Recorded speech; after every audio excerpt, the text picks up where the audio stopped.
Do you have a favorite tree? This tree was cut down.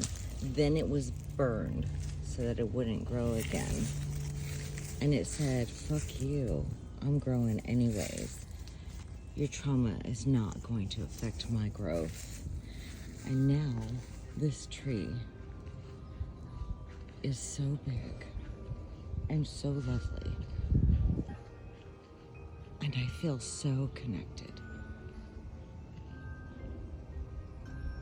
Look at that. They might cut us down. They might even burn us. That's not the end of us. We write our own story.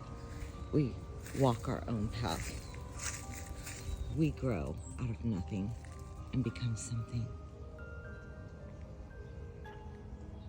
This was my childhood tree. I remember it getting cut down. I remember my brother burning it. Yeah, I have trauma, like this tree does. But don't we all? Let's learn from the tree.